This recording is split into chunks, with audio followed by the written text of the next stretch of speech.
My name is Isabella. I'm 78 years old now, and I didn't plan to tell this story. For decades, I kept it locked inside a place even deeper than the asylum they put me in. But some things don't stay quiet forever. Some betrayals are too big to bury. I was 25 when it happened. Young, foolish, and in love with a man who didn't deserve me. But that's not the worst part. The worst part is that the person who destroyed my life wasn't a stranger. It was my own blood. My twin sister. People used to say we looked like two drops of the same rain. Same dark hair. Same green eyes. Same voice. But that's where the similarities ended.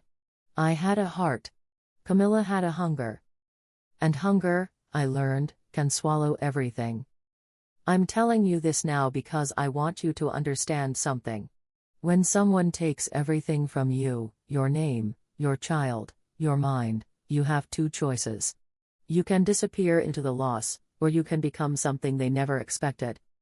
I became a ghost. And ghosts, as it turns out, are very good at haunting. Before I tell you what she did to me, I want to know, where are you watching this from? And what time is it there right now? Drop it in the comments. I'll be reading them.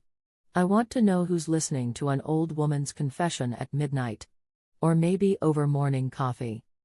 Because what I'm about to tell you, it's going to stay with you longer than you think. Newport, Rhode Island, 1962. That's where my life split in two. I was living in a cliffside mansion that had been in my family for 3 generations. White columns. Ocean views. Rooms so big your voice echoed if you spoke too loud. Arthur and I had been married for 2 years, and I was 8 months pregnant with our first child. Everyone called us the golden couple. I believed them. Arthur was handsome in that old money way, sharp jaw, perfect posture, always knew which fork to use. He worked in his father's law firm, but honestly, he didn't need to work at all. Neither did I. We had everything. Or so I thought. The conflict started the day Camilla showed up at my door. She came in the rain, which should have been my first warning. Camilla always had a flair for drama. She was soaking wet, mascara running down her face, clutching a single suitcase like some kind of tragic heroine. "Bella," she sobbed. "He left me. Richard took everything. I have nowhere to go." Richard was her husband. Or ex-husband, I guess. I didn't ask too many questions. I just opened the door wider. "Stay as long as you need," I told her. Arthur didn't like it. I could see it in the way his mouth tightened when I told him. But he didn't say no. Arthur never said no to anything that might make him look bad. Turning away my pregnant, heartbroken sister. That would have been scandalous. So Camilla moved into the guest wing. And that's when the quiet war began. At first, it was small things. She'd borrow my dresses without asking. Wear my perfume. Sit in my chair at dinner. I told myself I was being paranoid. She was my sister. She was hurting. I should be kind. But then she started whispering. I'd walk into a room and find her and Arthur talking in low voices. They'd stop the second they saw me. She'd smile. He'd clear his throat. And I'd feel this cold little knot forming in my stomach. "What were you two talking about?" I asked Arthur one night. "Nothing important," he said, not looking up from his newspaper. It didn't look like nothing. "You're imagining things, Isabella." That phrase. "You're imagining things." I would hear it a lot in the months to come. The real conflict, though, the one I didn't see coming, was inside me. I started doubting myself. Was I being paranoid? Was pregnancy making me emotional? Was I seeing shadows where there was only light?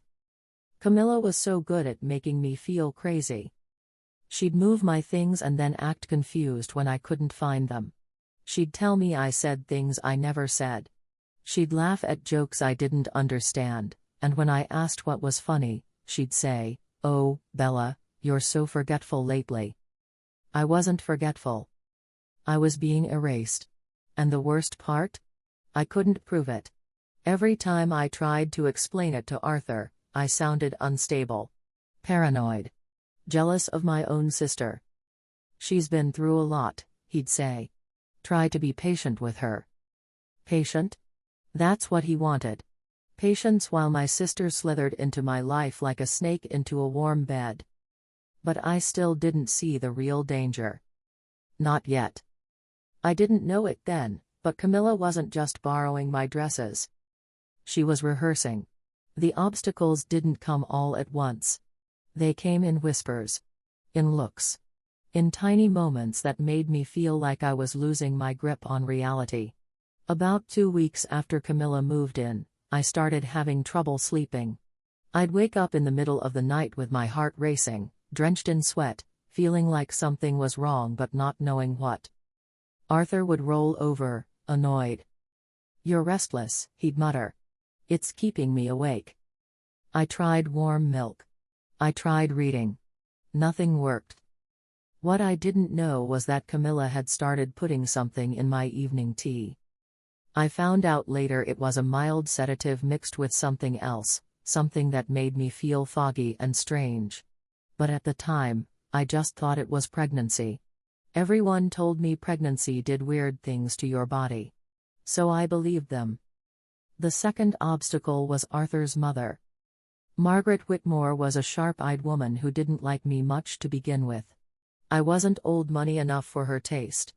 My family had wealth, sure, but we'd earned it in shipping and trade. Hers came from railroads and land grants going back to the 1700s. She didn't think I was good enough for her son. And Camilla knew that. I started noticing Camilla spending time with Margaret. Long lunches. Garden walks. Afternoon tea. They'd sit together on the veranda, heads close, talking in low voices. When I tried to join them, the conversation would stop. "Oh, Isabella," Margaret would say with that cold smile. "We were just discussing the charity luncheon. Nothing you need to worry about." But it wasn't nothing. Camilla was planting seeds. Little comments. Little doubts. "Bella's been so tired lately," I heard her say once through an open window. "I'm worried about her. She seems distracted." Margaret replied. "Arthur mentioned she's been emotional." Emotional? Tired. Distracted. All words that meant the same thing, unstable. The third obstacle was my own body. I was 8 months pregnant, swollen and slow. I couldn't move the way I used to. Couldn't think as sharply. And every time I tried to confront Camilla about the little things, the moved keys, the borrowed jewelry, the whispered conversations, I sounded desperate. "Why would I take your bracelet, Bella?" she'd ask, wide-eyed and innocent. "I have my own jewelry." Then, 2 days later, I'd find my bracelet in her drawer. When I showed Arthur, he'd sigh. "She probably picked it up by mistake. You're making a big deal out of nothing." Nothing. Always nothing. But the biggest obstacle was the one I couldn't see. Camilla was building a case against me. She started telling people I was acting strange. She'd mention it casually at dinner parties. "Oh, poor Bella forgot we had guests coming tonight. Pregnancy brain, you know." She'd laugh, and everyone would laugh with her. Except it wasn't true. I hadn't forgotten. She'd never told me. She told the housekeeper I'd been talking to myself in the library. She told Arthur's business partner I'd accused the gardener of stealing, even though I'd never said a word to the man. She told the doctor I'd been having episodes. And slowly, piece by piece, she built a picture of a woman losing her mind. I tried to fight back. I tried to keep records, to write things down. But every time I did, the notes would disappear. I'd find them later, torn up in the trash. Or I wouldn't find them at all. I was trapped in my own house, surrounded by people who were starting to look at me like I was broken. And my sister? She was always there. Always smiling. Always helpful. "Let me get that for you, Bella. Don't strain yourself, Bella." Maybe you should rest, Bella. Rest. That's what everyone wanted me to do. Rest, while she took over my life. But the real trap wasn't the lies she told about me. It was what she was planning to do the night my baby was born. The night everything changed started with a storm. October 14, 1962. I remember the date because it's carved into my memory like a scar. The wind was howling against the windows, and the ocean below the cliffs was thrashing like it wanted to swallow the whole mansion. I was in the sitting room, trying to read, when the first contraction hit. It felt like someone had wrapped a belt around my stomach and pulled it tight. I gasped, dropping my book. Camilla looked up from her cigarette. She'd taken up smoking again, even though I'd asked her not to do it in the house. "You all right?" she asked. I think it's time," I said. She didn't move fast. She took one last drag, stubbed out the cigarette, and then walked calmly to the phone in the hallway. I heard her speaking to someone, but I couldn't make out the words over the sound of my own breathing. Arthur came rushing in a few minutes later, pale and panicked. "The doctor's on his way," he said. "Don't worry. Everything's going to be fine." But there was something in the way he said it. Something rehearsed. The doctor arrived within the hour. Dr. Brennan. I'd never met him before. Our regular doctor was out of town, and this man was his replacement, or so Camilla had told me. He was thin, with cold hands and a face that didn't smile. "Let's get you upstairs," he said. They helped me to the bedroom. Camilla stayed close, holding my hand, whispering soothing words. At the time, I thought she was being kind. I didn't know she was making sure I couldn't say anything she didn't want me to say. The labor was long. Painful. The storm raged outside, and inside, I felt like I was being torn apart. At some point, Dr. Brennan gave me something for the pain. A needle in my arm. He said it would help. It did. But it also made everything blurry. I remember voices. I remember hands. I remember Camilla's face hovering above mine, her lips moving, but I couldn't hear what she was saying. And then I remember the sound. A baby crying. My baby. "Is he okay?" I whispered. My voice was so weak I wasn't sure anyone heard me. "He's perfect," Dr. Brennan said. I tried to sit up, tried to reach for him, but my arms wouldn't move. Whatever he'd given me had made my whole body heavy. "Let me hold him," I said.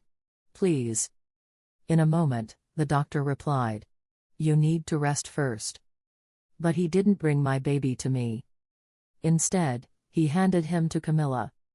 I watched through half-closed eyes as my sister took my son in her arms. She looked down at him with an expression I'd never seen on her face before. "Hunger?" "Arthur," she said softly. "Come here. Look at him." Arthur came to her side, not mine, hers. They stood there together, holding my baby, while I lay in the bed, too weak to move. And that's when I heard her say it. "She's not well, Arthur. You saw how she was during the labor. Screaming things that didn't make sense. Trying to hurt herself." "What?" I tried to say, but my voice came out as barely a whisper. "She tried to choke him," Camilla said, her voice trembling. "When Dr. Brennan first handed him to her, she put her hands around his neck. We had to pull her off." "No," I breathed. "No, I didn't." But no one was listening to me. Arthur looked horrified. Dr. Brennan nodded gravely, like he'd witnessed the whole thing. "I didn't touch him," I said, louder this time. "I haven't even held him yet." "She's hysterical," Camilla said, tears streaming down her face. Fake tears. I could see it. But no one else could. "Arthur, we have to do something. We have to protect the baby." Arthur looked at me. Really looked at me. And I saw it in his eyes. He believed her. "I'll make the call," he said quietly. "What call?" I tried to sit up, but my body still wouldn't cooperate. "Arthur, What are you talking about? He didn't answer. He just left the room. Camilla sat down on the edge of the bed, still holding my son. She leaned in close, so close I could smell the cigarette smoke on her breath. You should have been more careful, Bella, she whispered. You should have watched me closer. And then she smiled. That smile is burned into my brain. It was the smile of someone who'd won. 20 minutes later, 2 men in white coats came into my bedroom. They didn't ask questions. They didn't listen when I screamed. They just grabbed my arms and pulled me out of the bed. No. I fought as hard as I could, but I was weak from the labor, weak from whatever drugs they'd given me. That's my baby. That's my son. Arthur stood in the doorway, his face turned away. Camilla stood at the window, rocking my baby in her arms. And as they dragged me down the stairs, through the hall, and out into the rain, I looked back one last time. I saw her standing on the balcony, holding my husband's hand, holding my child, living my life. They threw me into the back of a black car, and I never saw my home again. Not for 10 years. Blackwood Asylum. That's where they took me. It sat on a hill about 60 miles from Newport, surrounded by iron gates and dead trees. The kind of place people whispered about but never visited. The kind of place you disappeared into. I spent the first month screaming. Screaming that I wasn't crazy. Screaming that they'd stolen my baby. Screaming my sister's name until my throat was raw. No one listened. The nurses would come in with their needles and their pills, and they'd hold me down while they shoved medication into my body. They said it was to calm me. But really, it was to silence me. After a while, I learned to stop fighting. Not because I accepted what happened, but because I realized something important. If I wanted to survive, I had to become invisible. So I stopped screaming. I stopped telling my story. I took the pills they gave me, but I didn't swallow them. I'd tuck them under my tongue and spit them out later when no one was watching. I needed my mind sharp. Because even in that place, locked behind bars and forgotten by the world, I made myself a promise. I was going to get out. And I was going to take back everything she stole. The years crawled by like wounded animals. 1963. 1964. 1965. I watched other women come and go. Some got better. Some got worse.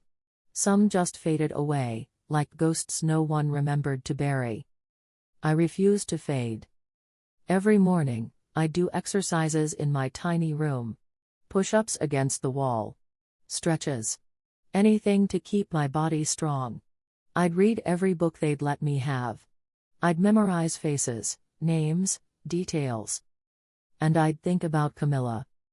I imagined her in my house, wearing my clothes, sleeping in my bed.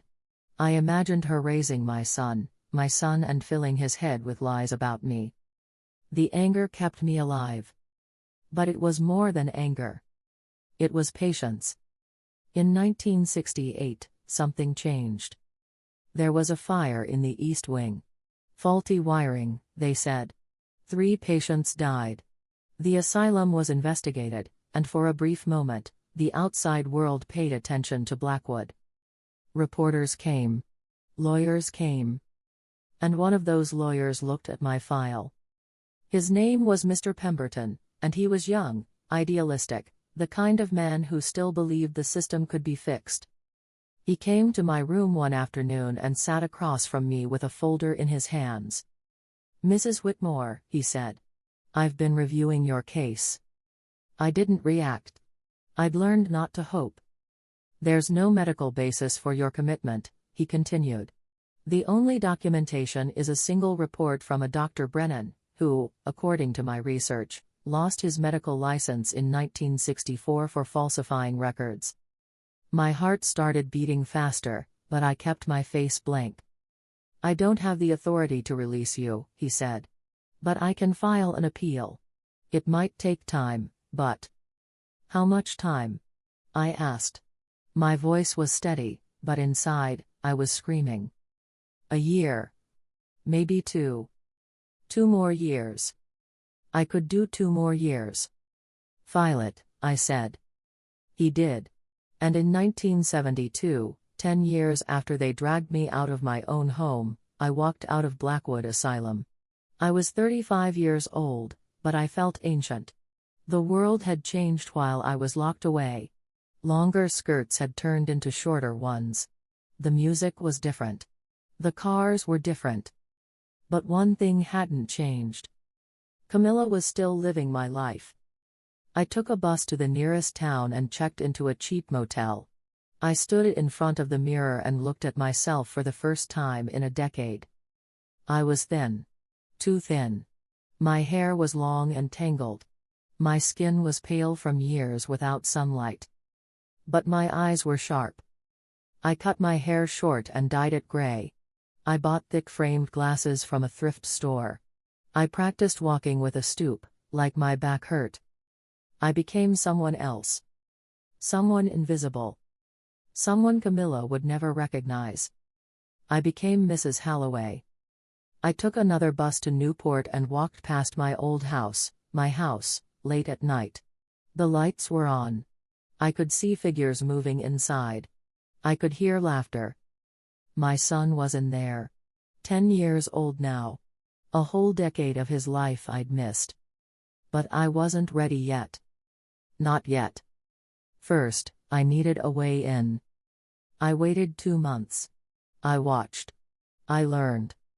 Camilla had gotten lazy. She drank too much. Spent too much. The house was falling apart, paint peeling, gardens overgrown. She'd gone through most of the money, from what I could tell. And then I saw the ad in the newspaper. Housekeeper wanted. Large estate. Must be experienced and discreet. I smiled. I called the number and spoke in a voice 20 years older than my own. I told them I'd worked for the Vanderbilts. I told them I was strict, efficient, and didn't tolerate nonsense. Camilla hired me over the phone. 3 days later, I walked through the front door of my own house, wearing a gray dress and thick-soled shoes. Camilla stood in the foyer, a cigarette in one hand, a glass of wine in the other. She looked at me with bored eyes. "You're the new housekeeper?" "Yes, ma'am," I said, keeping my voice low and raspy. "Mrs. Halloway." She looked me up and down, then waved her hand dismissively. "Fine. The last one quit. Said I was too demanding," she laughed. "Can you believe that?" I could. "I'll manage," I said. "Good. Start Monday. Don't steal anything." She turned and walked away, her heels clicking on my marble floors. She didn't recognize me. Not even for a second. I'd spent 10 years in hell. Now it was her turn. I started working in my own house like a stranger. It was strange, walking those halls again. Everything was familiar, but wrong. The furniture was the same, but stained and worn. The paintings I'd chosen were still on the walls, but crooked and dusty. The flowers I used to keep in every room were gone. Camilla had let everything fall apart. Including my son. Leo. That's what she'd named him. I heard her call him that on my second day. He was 10 years old. Tall for his age, with Arthur's dark hair and my green eyes. He was quiet. Too quiet. The kind of quiet that comes from learning it's safer not to speak. I watched him from a distance at first. He'd come home from school and go straight to his room. No friends. No laughter. Just a small boy in a big empty house, trying to stay out of everyone's way. Camilla barely looked at him. Arthur was gone most of the time. I learned he spent his days at the office and his nights at his club. He and Camilla slept in separate rooms. Whatever love, or lust, had brought them together had long since died. But they stayed together. For appearances. For reputation. For the money that was running out. The house was a beautiful shell with nothing inside. Just like Camilla. One afternoon, about 2 weeks into my job, I found Leo sitting alone in the library. He had a book in his lap, but he wasn't reading it. He was just staring at the pages. I knocked softly on the doorframe. "Excuse me, young master," I said in my Mrs. Holloway voice. "Would you like some cookies? I just baked them." He looked up, surprised. Like he wasn't used to people offering him things. "Okay," he said quietly. I brought him a plate and a glass of milk. I sat in the chair across from him, the chair I used to sit in when I lived here, and I watched him eat. "What are you reading?" I asked. He held up the book. "Treasure Island." "That's a good one," I said. "Do you like adventure stories?" He shrugged. "I guess. Your mother doesn't read to you?" He shook his head. "She's always busy. Busy drinking. Busy spending. Busy pretending to be me." "Well," I said gently, "if you ever want someone to talk to about your books, you can talk to me." He looked at me with those green eyes, my eyes, and for a moment, I thought he might cry. "Okay," he whispered. That became our routine. Every afternoon, I'd bring him cookies. We'd talk about books. About school. About small, safe things. I never told him who I was. Not yet. But I started to see something in him. A spark. A sweetness. He was a good boy, despite everything. Despite being raised by a woman who didn't love him. And that's when the theme of my story became clear, even if I didn't say it out loud. Time. You can steal someone's time, but you can't steal what they are. Camilla had stolen 10 years of my life. 10 years with my son. 10 years I'd never get back. But she hadn't stolen me. And she hadn't stolen him. Leo was still kind. Still curious. Still capable of love. She'd had him for a decade, and she'd failed to poison him.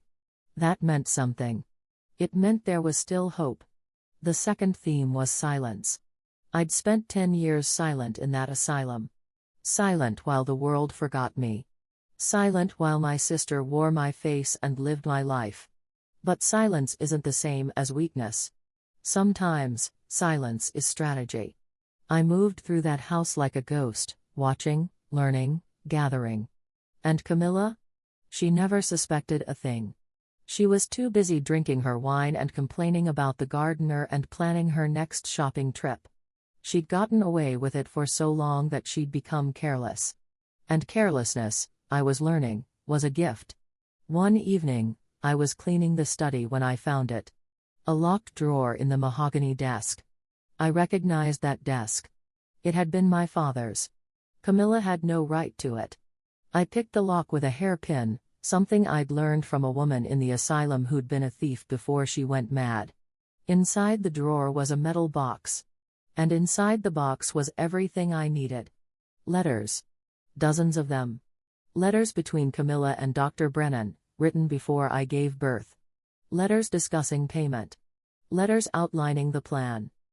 "She trusts me completely," one letter said. "It will be easy." There were bank statements showing wire transfers. Large amounts of money moving from Arthur's accounts to Dr. Brennan's. There were forged medical documents. Reports claiming I'd had violent episodes during my pregnancy. Reports I'd never seen. Reports that never happened. And at the bottom of the box, there was a photograph. It was me, on my wedding day, smiling at the camera. Camilla had drawn devil horns on my head in red ink. I stood there in that study, holding the evidence of my sister's betrayal, and I didn't feel angry. I felt calm. Because now I had proof. And proof changes everything. I closed the box carefully and put everything back exactly as I'd found it. Camilla didn't need to know I'd been there. Not until I was ready to destroy her. Everything was connected. Every lie Camilla had told. Every decision Arthur had made. Every day I'd spent locked away. It all fit together like pieces of a puzzle I was finally able to see. The more I watched, the more I understood. Camilla hadn't just wanted my life. She'd wanted to be me. She wore my old dresses, even though they were a decade out of style. She used my monogrammed stationery. She even kept my maiden name on some of the household accounts, Isabella Ashford Whitmore. But she couldn't fill the space I'd left behind. The house staff whispered about her. I'd hear them in the kitchen when they thought no one was listening. "She's not like the first Mrs. Whitmore," the cook said one afternoon. "That woman had class. This one just has money." "Had money," the gardener corrected. "Word is they're almost broke." It was true. I'd been quietly going through the household accounts, part of my duties as head housekeeper. Camilla had burned through almost everything. Expensive cars. Jewelry. Trips to Europe. She'd lived like a queen for 10 years, and now the money was running out. Arthur knew. I could see it in the way he looked at her during dinner. Not with love. Not even with anger. Just with tired resignation. He'd made his choice 10 years ago, and now he was living with it. But there was something else. Something that connected everything. Leo. My son was the thread that held this broken house together. Arthur stayed because of Leo. The staff stayed because they felt sorry for Leo. Even Camilla, in her selfish way, kept up appearances because without Leo, she had no claim to the Whitmore name. He was the center of everything. And he was miserable. I started spending more time with him. Not just in the afternoons, but in the mornings before school. I'd make him breakfast, real breakfast, not the cold cereal Camilla left out. I'd pack his lunch. I'd ask him about his day. At first, he was suspicious. Like he couldn't believe someone actually cared. But slowly, he started to open up. "Mrs. Halloway," he asked me one morning, "did you ever have kids?" The question hit me like a punch to the chest. "Why do you ask?" I said, keeping my voice steady. He shrugged. "You're nice to me. Like a mom would be." I had to turn away so he wouldn't see my face. "I did have a child once," I said quietly. "A long time ago." "What happened to them?" "They were taken from me." He was quiet for a moment. Then he said, "I'm sorry." I looked at him. This beautiful boy. This piece of my heart that had been stolen and hidden from me. "So am I," I said. That conversation changed something between us. He started seeking me out. He'd show me his homework. Tell me about the kids at school. Ask me questions about the world. And every time he smiled at me, I saw the life we should have had. But I also saw something else. Time was running out. Camilla was getting more erratic. More drunk. More desperate. The bills were piling up. Arthur was talking about selling the house. If they sold, they'd scatter. Arthur would take Leo somewhere else. Camilla would disappear into whatever hole she crawled out of. And I'd lose my chance. I'd waited 10 years. I'd planned. I'd gathered evidence. But evidence meant nothing if I couldn't use it. I needed the perfect moment. I needed an audience. And then, one morning in June, I saw the invitation on the hall table. The annual Newport Summer Garden Party. Hosted by Margaret Whitmore. June 20, 1975. Arthur's mother. The woman who'd never liked me. The woman who'd probably helped Camilla get rid of me in the first place. She was throwing her annual party, the biggest social event of the season.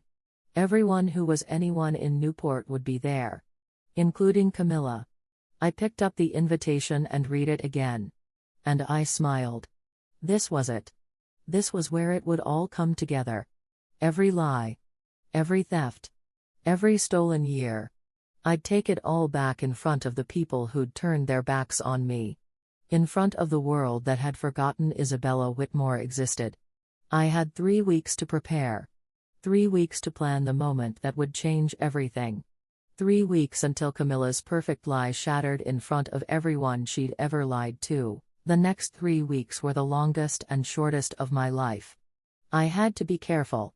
One wrong move, one slipped word, and Camilla might suspect something. So I played my role perfectly. The quiet housekeeper. The invisible servant. But inside, I was preparing for war. At night, after everyone was asleep, I'd sit in my small room in the servants' quarters and go through everything I knew.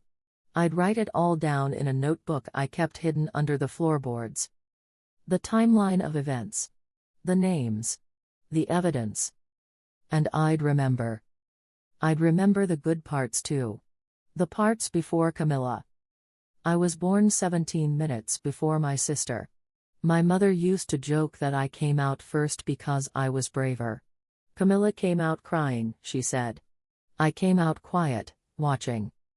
We grew up in a house not far from the Whitmore mansion. Smaller, but comfortable. Our father owned a shipping company. Our mother taught piano. Camilla and I were close when we were young. We wore matching dresses. We finished each other's sentences. People couldn't tell us apart. But even then, there were signs. When we were 12, Camilla stole money from our mother's purse. When our mother found out, Camilla blamed me. She cried and said she'd seen me do it. I was grounded for a month. I never forgot the look on Camilla's face when our mother walked away. She'd smiled at me. A small, secret smile. She'd won. When we were 16, I started dating a boy named Thomas. He was sweet. Shy. He'd bring me flowers from his mother's garden. Camilla seduced him behind the school gymnasium. When I found out, she said, he thought I was you. It's not my fault we look the same. But it was her fault. She'd worn my perfume. She'd styled her hair like mine. She'd done it on purpose. I broke up with Thomas. And Camilla never spoke to him again. That's who she was. She didn't want things because she liked them. She wanted them because I had them. My life was her obsession. And when I married Arthur, handsome, wealthy, connected Arthur, she'd wanted that too. I'd invited her to the wedding. She'd been my maid of honor, wearing a pale pink dress and a smile that didn't reach her eyes. You're so lucky, Bella, she'd whispered as I walked down the aisle. You always get everything. I should have heard the poison in those words. But I didn't. Because I loved her. Because she was my sister. Because I thought blood meant something. I was wrong. Now, 10 years later, I was standing in the kitchen of my own house, polishing silver for a party I wasn't invited to. Camilla swept in around noon, already half drunk. Mrs. Halloway, she said, waving her glass. Make sure the gardens are perfect for the party. Margaret's coming by tomorrow to inspect everything. Yes, ma'am, I said, keeping my eyes down. She leaned against the counter, studying me. For a moment, I thought she saw something. Some flicker of recognition. But then she just laughed. You know, you remind me of someone, she said. Someone I used to know. My heart stopped. Is that so? I said carefully. My sister. She took a long sip of wine. She was weak. Pathetic. Couldn't handle real life. I gripped the silver fork in my hand so tightly I thought it might bend. What happened to her? I asked. She went insane, Camilla said casually. After she had her baby. Tried to hurt him. We had to put her away. She looked at me, and for just a second, I saw something flicker in her eyes. Not guilt. Not remorse. Pride. It was sad, she continued. But necessary. Some people just aren't strong enough for this world. And you are?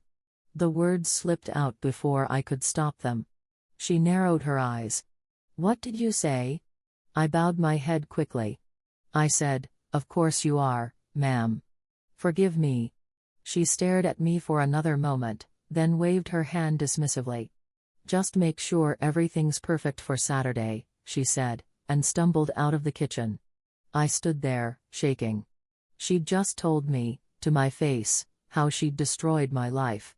And she had no idea she was talking to the woman she'd buried. That night, I made copies of everything in the metal box. The letters. The bank statements. The forged medical documents. I tucked the originals back exactly where they'd been. The copies, I gave to Mr. Pemberton, the lawyer who'd gotten me released from Blackwood. "I need you to do something for me," I told him when I met him at a cafe in town. "What kind of something?" he asked, looking at the papers I'd spread on the table. "I need you to bring these to the police. But not yet. Not until Saturday evening." "Why Saturday?" "Because that's when she'll confess." He looked at me like I was crazy. Maybe I was. 10 years in an asylum will do that. But I wasn't crazy about this. "Trust me," I said. "Just be ready. And bring the police to the Whitmore estate at exactly 7 o'clock on June 20th. He studied my face for a long moment. Then he nodded. "You've waited a long time for this, haven't you?" 10 years, I said. "What's 3 more days?" Saturday arrived like a storm you can see coming from miles away. The day I would stop being Mrs. Halloway. The day I would become Isabella again. Saturday morning, June 20th, 1975. I woke up before dawn. Not because I had to. But because I couldn't sleep. Today was the day. I stood in front of the small mirror in my room and looked at myself. Gray hair. Thick glasses. Stooped shoulders. Mrs. Halloway stared back at me. But underneath, I was still Isabella. I'd spent 10 years becoming someone else. First in the asylum, where they tried to erase me with pills and silence. Then here, where I'd erased myself on purpose. But erasure is temporary. Today, I would show them all who I really was. I got dressed in my housekeeper's uniform. Gray dress. Sensible shoes. Hair pulled back in a tight bun. But underneath, in my small canvas bag, I had something else. A dress. Blue silk. The same dress I'd worn to my engagement party 13 years ago. I'd found it in the attic, wrapped in tissue paper, forgotten in a trunk. Camilla had kept it. Maybe as a trophy. Maybe she'd forgotten it was there. But I'd found it. And today, I would wear it again. The house was chaos by mid-morning. Florists arrived with arrangements. Caterers set up tables on the back lawn. Margaret Whitmore swept in like a general inspecting troops, barking orders at everyone. She looked at me with cold eyes. "You," she said. "Make sure the champagne stays cold. And keep the staff out of sight during the party. Guests don't want to see servants." "Yes, ma'am," I said, lowering my head. She didn't recognize me either. None of them did. That's what I'd learned in those 10 years. People see what they expect to see. They'd expected to see a broken woman in an asylum. So that's what they saw. Then they'd expected to see an old housekeeper. So that's what they saw. They never looked deeper. But I had learned to look deeper. I'd spent 10 years watching. Listening. Learning. I'd learned that Arthur was a coward. He'd chosen comfort over truth, reputation over love. He'd signed the papers to lock me away because it was easier than fighting his mother and Camilla. I'd learned that Margaret Whitmore valued appearance over everything. She'd probably known Camilla was lying, but she'd gone along with it because a scandal would have hurt the family name. I'd learned that Camilla was hollow. All surface, no substance. She'd stolen my life, but she didn't know how to live it. She'd taken my husband, but she couldn't keep him. She'd taken my son, but she couldn't love him. And I'd learned something about myself. I was stronger than all of them. They'd tried to break me. Lock me away. Make me disappear. But I'd survived.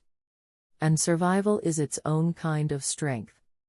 By 4 o'clock, guests started arriving. Cars lined the circular driveway. Women in elegant dresses. Men in summer suits. Everyone who mattered in Newport society. I watched from the kitchen window as they gathered on the back lawn, glasses of champagne in hand, laughing and chattering. Camilla stood near the center, wearing a white dress, my white dress, the one I'd bought in Paris. She was holding court, telling some story that made everyone laugh.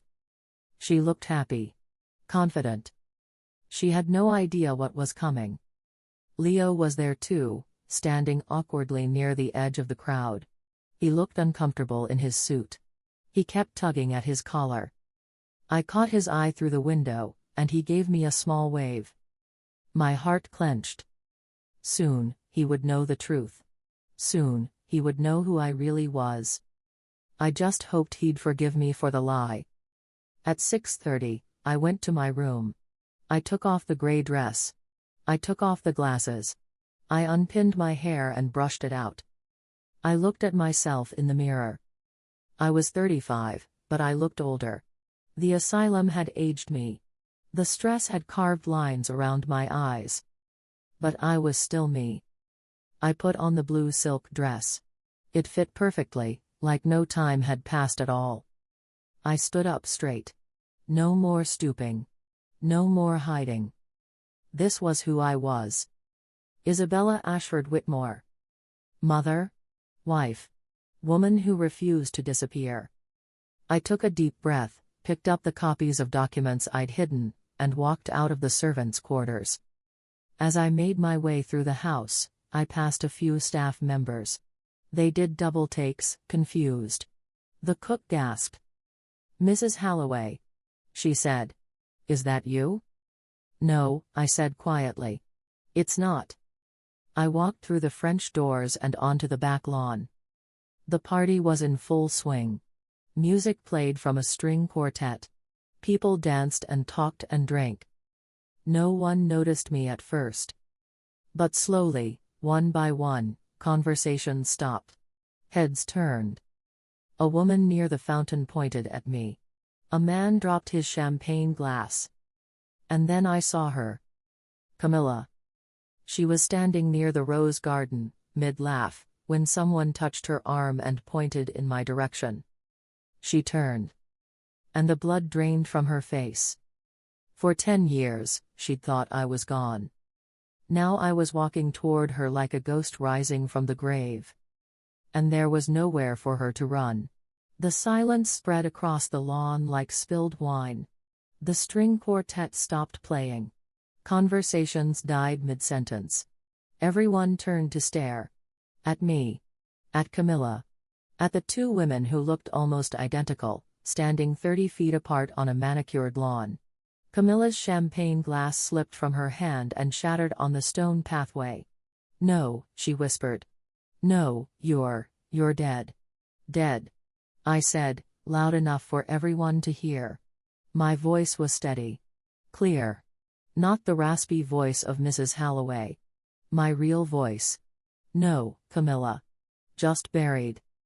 Arthur pushed through the crowd, his face pale. When he saw me, really saw me, he stumbled backward like I'd struck him. "Isabella?" His voice cracked.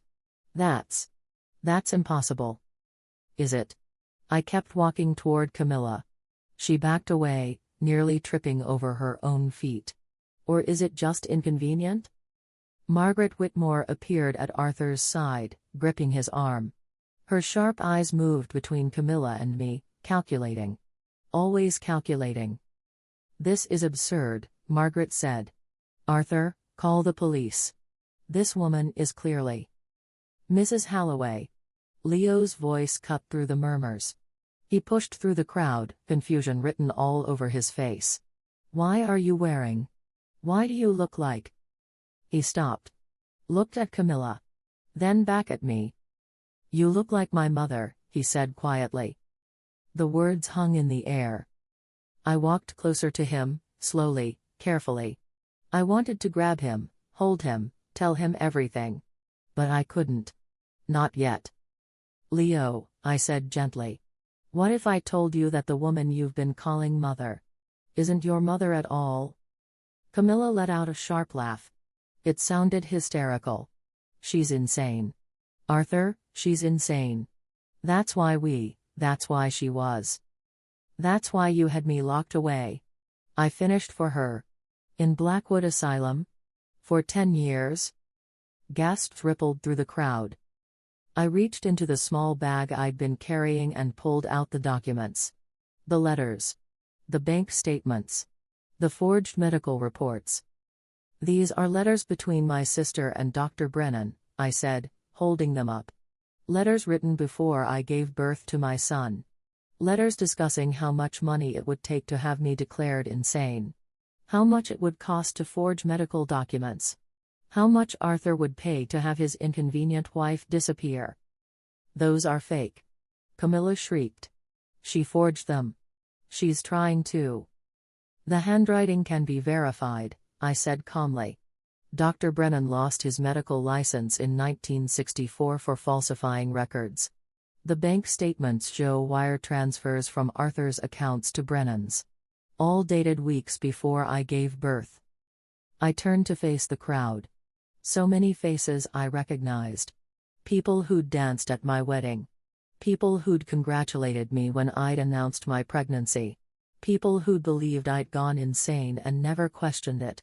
I was 25 years old when my sister drugged me, stole my newborn baby, and had me locked in an asylum, I said. She took my name. My house. My husband. My child. And all of you, I gestured at the crowd, all of you believed her.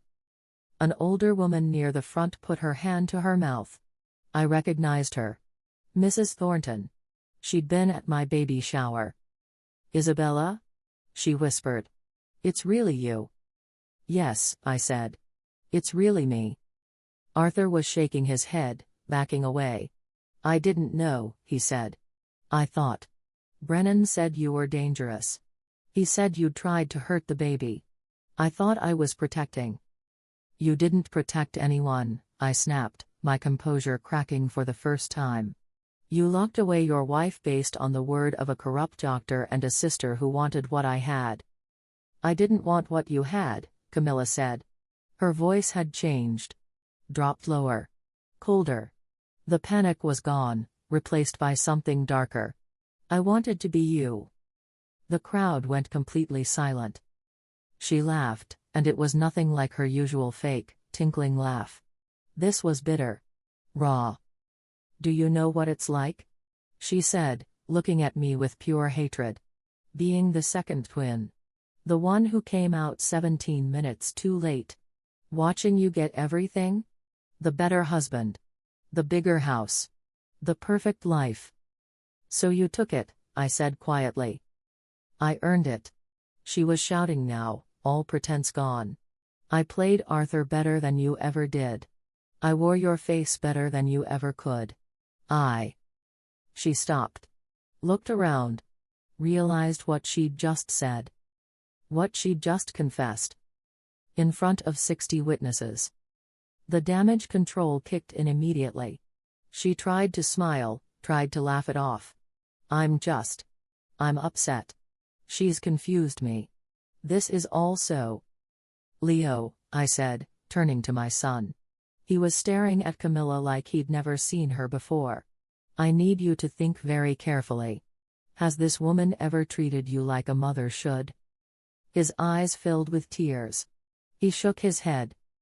Has she ever told you she loved you? Another shake. Has she ever asked about your day? Your dreams? What makes you happy? No, he whispered. Never. I knelt down so I was at his level. That's because she isn't your mother, sweetheart. I am. A tear ran down his cheek. But she said. Everyone said my real mother was sick. That she. I wasn't sick, I said gently. I was stolen from you. And I have spent every single day of the last 10 years trying to get back to you. He looked at me. Really looked at me. And I saw the moment he understood. You're Mrs. Halloway, he said. I was. But my real name is Isabella. And you. My voice broke. You are my son. He threw his arms around me. And for the first time in 10 years, I held my child. The crowd erupted. People shouting. Some crying. Margaret Whitmore was trying to usher guests away, trying to contain the scandal, but it was too late. And then, cutting through the chaos, came the sound of sirens. Mr. Pemberton had arrived with the police. Right on time. Camilla heard the sirens too. And she ran. She ran toward the house, stumbling in her heels, my heels, dress hiked up around her knees. But where could she go? I knew every room in that house. Every door. Every window. Every hiding place. I'd grown up planning my future there. She'd just been playing dress up. The police cars pulled into the driveway, lights flashing. 2 officers got out, followed by Mr. Pemberton. He spotted me holding Leo and nodded. "Mrs. Whitmore," he said. "The real Mrs. Whitmore. Not the fake one running toward the servants' entrance." "She's heading inside," I said calmly. "She'll try the back staircase. It leads to the east wing." One of the officers spoke into his radio. 2 more police cars arrived. They had her surrounded. Arthur stood frozen on the lawn, watching everything fall apart. Margaret had gone pale, her hand clutching a strand of pearls at her throat. For once, she had nothing to say. Leo pressed closer to me. "What's going to happen?" he asked. "The truth," I said. Finally. The officers went inside. The guests stood in clusters, whispering frantically. Some were leaving. Some couldn't tear their eyes away. Mrs. Thornton approached me hesitantly. "Isabella," she said. We all thought. Oh God, we should have questioned it. We should have visited you. I'm so sorry." I looked at her. This woman who'd been at my wedding. Who'd thrown me a baby shower. Who'd accepted Camilla's lies without a second thought. "You should be sorry," I said quietly. "All of you should be." She flinched like I'd slapped her. But it was true. They'd all played a part in my disappearance. Not through malice, maybe. But through apathy. Through willful blindness. It's easier to believe a comfortable lie than an uncomfortable truth. They'd wanted to believe I'd gone insane. Because if I hadn't, if Camilla had really done what I was saying, then they'd all failed me. And people hate to admit failure. 10 minutes later, the officers brought Camilla out in handcuffs. She wasn't running anymore. She wasn't screaming. She walked with her head high, almost regal, even with her wrists bound behind her back. As they led her past me, she stopped and looked at me. And the strangest thing happened. She smiled. "You think you've won," she said quietly. "But look at you. 35 years old and you look 50. 10 years in that place broke you, Bella. I can see it in your eyes." "Maybe," I said. "But I'm still standing. And you're going to jail." "For what? 10 years? 15? She laughed softly. "I had your life for a decade. I slept in your bed. I spent your money. I wore your face." She leaned closer, and her voice dropped to a whisper only I could hear. "And that boy you love so much? He doesn't even know you. I made sure of it." The officer pulled her away before I could respond. I watched them put her in the police car. Watched the lights disappear down the driveway. And I realized something. She was right about one thing. Leo didn't know me. Not really. I was a stranger who looked like his mother. A housekeeper who'd been kind to him. A woman making impossible claims. I had the truth. I had the evidence. I had my freedom. But I didn't have 10 years back. I didn't have his first word. His first step. His first day of school. His 10th birthday. Camilla had stolen all of that. And no amount of justice would give it back. Leo tugged on my sleeve. "Are you really my mom?" I knelt down again, looking into those green eyes, my eyes. "Yes," I said. "I really am." "Then why did you leave me?" The question cut deeper than any knife. "I didn't leave you, sweetheart," I said, my voice shaking. "I was taken from you. There's a difference." But you came back, he said. You were here. You were Mrs. Halloway. Why didn't you tell me? Because I needed proof, I said. I needed people to believe me. If I'd just told you, they would have said I was lying. They would have taken me away again. He thought about this for a long moment. Will you leave again? He asked. Never, I said. I promise. Never again. He hugged me. And in that moment, I felt something shift. Not healing, not yet. But the beginning of it. The first fragile thread of trust. Arthur approached slowly, like he was walking toward a wild animal. Isabella, he said. I don't know what to say. I stood up, keeping Leo close to my side. Then don't say anything, I said. I thought I was doing the right thing, he said. Brennan showed me the reports. Camilla said she'd seen you. I thought I was protecting our son. You thought it was easier to believe I was crazy than to question the people around you, I said coldly. You thought it was easier to sign the papers and make me disappear than to fight for me. That's not fair. Fair. I laughed, and it was a bitter sound. You locked me in an asylum for 10 years, Arthur. You let another woman raise my child. You let her sleep in my bed and spend my inheritance. Don't talk to me about fair. He looked at Leo, then back at me. What happens now? Now. I looked around at the scattered guests, at the house that had been my prison and my home. Now I take back what's mine. Margaret stepped forward, her composure somewhat recovered. The scandal, she said. The family name. Is already ruined, I finished. By you. By Arthur. By Camilla. Not by me. She pressed her lips together. For once, she had no clever response. Mr. Pemberton approached with the officers. Mrs. Whitmore, he said. We'll need you to come to the station tomorrow to give a formal statement. And we'll need to verify the documents you've provided. Of course, I said. Your sister will be charged with fraud, conspiracy, false imprisonment, and several other crimes, he continued. Given the evidence, I expect she'll be convicted. Good, I said simply. As the police packed up and the last guests trickled away, whispering and staring, I stood on the back lawn holding Leo's hand. The sun was setting over the ocean. The same ocean I'd looked at through the window of my cell for 10 years. But I wasn't in that cell anymore. I was home. Camilla had stolen my past. But she couldn't steal my future. That belonged to me and my son. And I was never letting go again. The house felt different that night. The guests were gone. The caterers had cleaned up. The string quartet had packed away their instruments. It was just me, Leo, and Arthur. Margaret had left in a fury, muttering about lawyers and damage control. But there was no controlling this damage. By morning, everyone in Newport would know the truth. The golden couple's dark secret. The twin sister who'd stolen a life.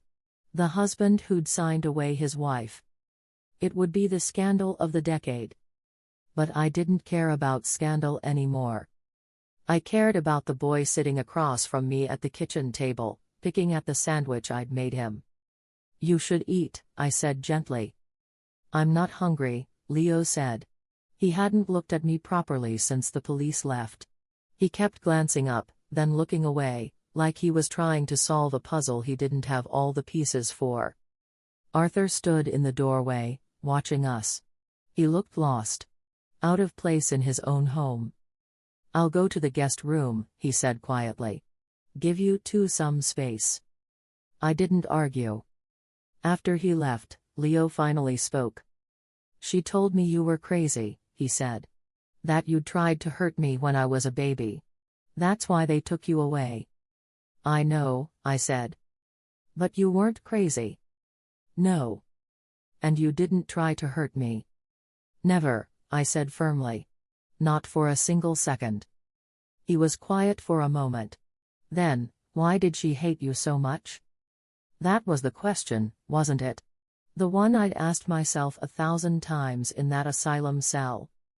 I don't think she hated me, I said slowly. I think she hated herself. And I was just there, living the life she thought she deserved. But you were sisters.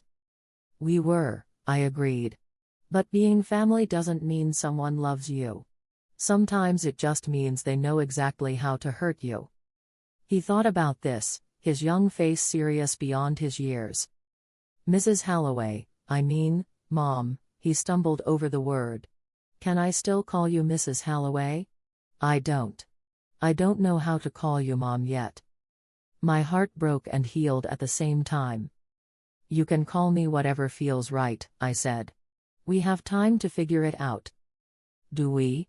He looked up at me with worried eyes. What if they take you away again? They won't, I said. I have proof now. Lawyers. People who know the truth. I'm not going anywhere. But I could see he didn't quite believe me. And I understood why. The woman he'd known as his mother for 10 years had turned out to be a liar. His father had turned out to be weak. Everything he'd thought was true had shattered in a single evening. Why should he trust me? Trust would take time. The next few days were chaos. Reporters camped outside the gate. The phone rang constantly. Letters arrived, some supportive, some vicious. One woman wrote that I should have stayed in the asylum where I belonged. I burned that one. Mr. Pemberton came by daily with updates. Camilla had been formally charged. She'd hired a lawyer, but the evidence was overwhelming. The trial would likely be swift. Dr. Brennan had died in 1970, so he couldn't testify. But his records had been subpoenaed, and they confirmed everything I'd said. Arthur moved into the guest wing permanently. We barely spoke. What was there to say? He'd signed the papers that destroyed my life. He'd believed lies over truth. He'd chosen comfort over courage. Some things couldn't be forgiven. But Leo was my focus now. Every morning, I made him breakfast. Every afternoon, I asked about his day. Every evening, we sat together in the library and talked. Slowly, painfully slowly, he started to open up. He told me about the birthdays Camilla had forgotten. The school plays she'd missed because she was too busy. The nights he'd cried himself to sleep because he thought something was wrong with him. I thought if I was better, she'd love me, he said one night. Oh, sweetheart, I said, pulling him close. There was nothing wrong with you. There was something wrong with her. But she was my mom, he said. Or I thought she was. I should have known. You were a baby when it happened, I said. How could you have known? He didn't have an answer for that. 1 week after the garden party, I went to visit Camilla in jail. Mr. Pemberton advised against it. She's manipulative, he said. She'll try to get in your head. Let her try, I said. They brought her into the visiting room in an orange jumpsuit. Her hair was pulled back. No makeup. No jewelry. She looked small. Ordinary. Like the girl I'd grown up with, before jealousy had poisoned her. She sat down across from me and picked up the phone. I did the same. Come to gloat? She asked. No, I said. I came to ask you a question. She raised an eyebrow. Why didn't you just let me go? I asked. You had Arthur. You had the house. You had the money. Why keep me locked up for 10 years? Why not just let me disappear? She was quiet for a long moment. Then she said, because you would have come back. You would have found a way. And I couldn't risk it. So you buried me alive. I did what I had to do, she said. No remorse. No regret. Just cold calculation. Was it worth it? I asked. 10 years of playing me. 10 years of pretending. Was it worth it? She looked at me through the glass. And for the first time, I saw something in her eyes that looked almost like sadness. Every single day, she said. I hung up the phone and walked out. I never went back. The trial was set for September. But I wasn't waiting for justice to start living again. I'd lost 10 years. I wasn't losing one more day. August turned into September. The leaves started changing. The air got cooler. And slowly, piece by piece, I started rebuilding my life. I legally reclaimed my name. Isabella Ashford Whitmore. It felt strange at first, signing documents with my real signature after a decade of being no one. But it also felt right. I fired Arthur's lawyers and hired my own. They started untangling the mess Camilla had made of the estate finances. She'd burned through most of the money, but there was enough left. Enough to rebuild. I also filed for divorce. Arthur didn't fight it. He signed the papers with shaking hands and moved out the next day. To his mother's house, I heard. Where he belonged. Leo asked me about it one evening. "Don't you love Dad anymore?" I thought carefully about how to answer. "I loved who I thought he was," I said. "But that person maybe never existed. Or maybe he did, once, and I just didn't see clearly. Either way, love isn't enough when there's no trust." "Will I still see him?" "If you want to," I said. "He's still your father. What happened between him and me doesn't change that." Leo nodded slowly. "I don't think I want to see him very much," he said quietly. "Is that bad?" "No, sweetheart," I said. "That's honest." The trial started on September 15th. The courtroom was packed. Reporters. Curious onlookers. People who'd known us before everything fell apart. I sat in the front row, hands folded in my lap, watching as they brought Camilla in. She'd lost weight. Her hair was dull. She looked older, harder. Prison had stripped away the polish she'd stolen from me. For 3 days, the prosecution laid out the case. The letters. The bank statements. The forged medical documents. Testimony from Mr. Pemberton about the illegal commitment. Testimony from 2 former Blackwood nurses about the conditions I'd endured. Camilla's lawyer tried to argue that she'd been manipulated by Dr. Brennan. That she'd thought she was helping. That she'd been young and desperate and made a terrible mistake. But the letters proved otherwise. "She trusts me completely. It will be easy." Those words, in Camilla's own handwriting, destroyed any claim of innocence. On the 4th day, I was called to testify. I walked to the stand, placed my hand on the Bible, and swore to tell the truth. And then I told my story. All of it. The drugging. The lies. The night they took my baby. The 10 years in Blackwood. The silence. The isolation. The way they'd tried to erase me. The courtroom was silent when I finished. The prosecutor asked me one final question. "Mrs. Whitmore, in your own words, what did your sister take from you?" I looked at Camilla. She stared back at me, expressionless. "She took my 20s, I said. The years when I should have been raising my son. Teaching him to walk. Watching him grow. She took memories I can never get back. She took time." I paused. "But she didn't take everything. She didn't take who I am. She couldn't. Because you can wear someone's face, you can steal their name, you can live in their house, but you can't steal their soul.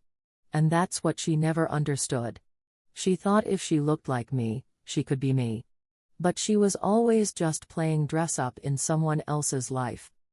The jury deliberated for 2 hours. When they came back, the verdict was unanimous. Guilty on all counts.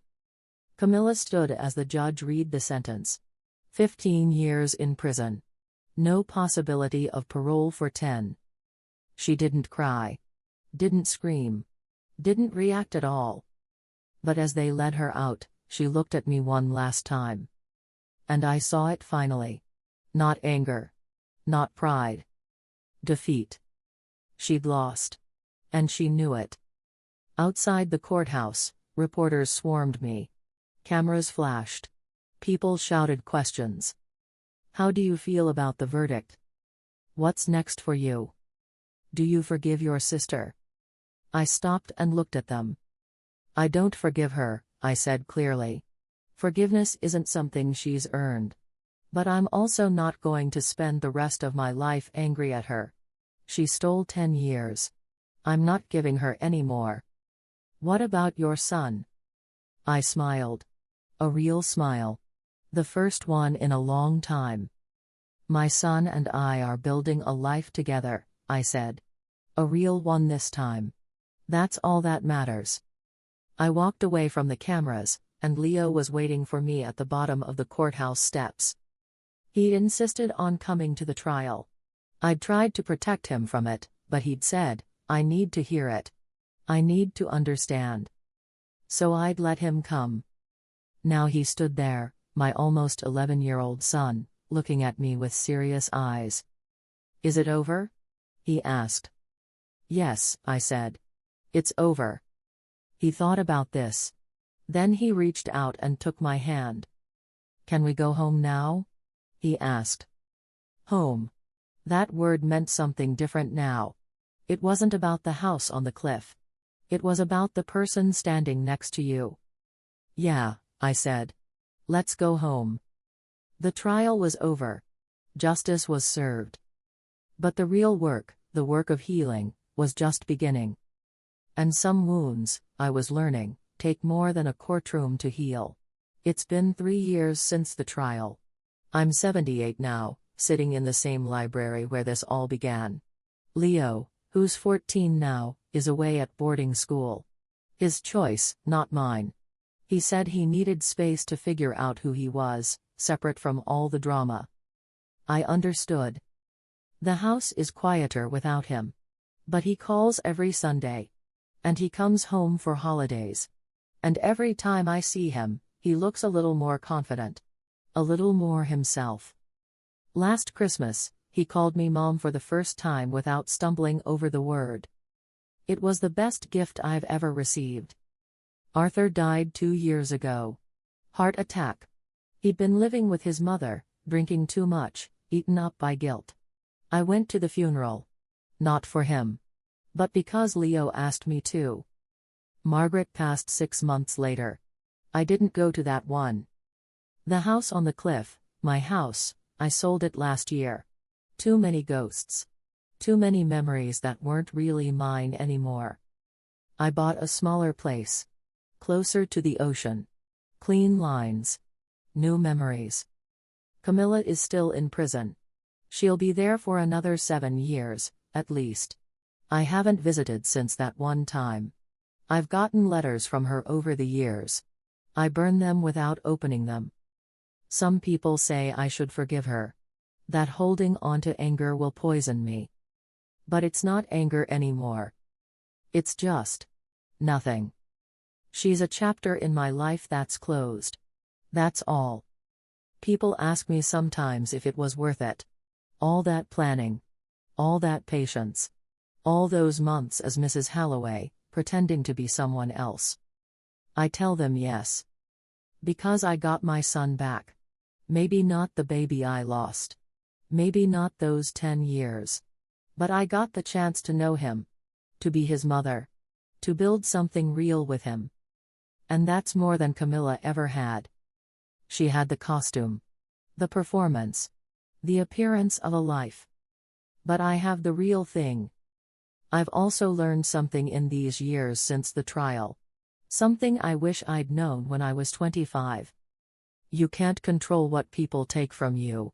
You can't stop them from lying, from stealing, from hurting you. But you can control what you do after. You can disappear into the loss. Let it define you. Let it make you bitter and small. Or you can survive it. Outlast it. Rebuild from it. I chose to survive. And survival, real survival, isn't about revenge. It's about waking up every morning and choosing to live. Choosing to love. Choosing to be more than what they tried to make you. Last week, Leo asked me if I ever regretted anything. We were sitting on my new porch, watching the sunset. He was taller than me now. Almost a man.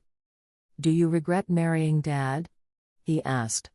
If you hadn't married him, none of this would have happened. I thought about it for a long time. No, I said finally. Because if I hadn't married him, I wouldn't have you. And you're worth everything that happened. He looked at me with those green eyes, my eyes, and smiled. Even 10 years in an asylum? Even that, I said. He leaned against my shoulder, something he rarely did anymore now that he was older. I'm glad you came back, he said quietly. I'm glad you didn't give up. Me too, sweetheart, I said. Me too. The sun dipped below the horizon, painting the sky in shades of orange and pink. And I realized something. I'd spent so many years fighting to get back what was taken from me. My name. My son. My life. But somewhere along the way, I built something new. Something that was mine. Really mine. Not something stolen or borrowed or performed. Just mine. And that was enough. If you've made it this far, thank you for listening to an old woman's story. Sometimes the hardest battles aren't the ones we fight in public, they're the quiet ones we fight inside ourselves. I hope you never have to fight mine.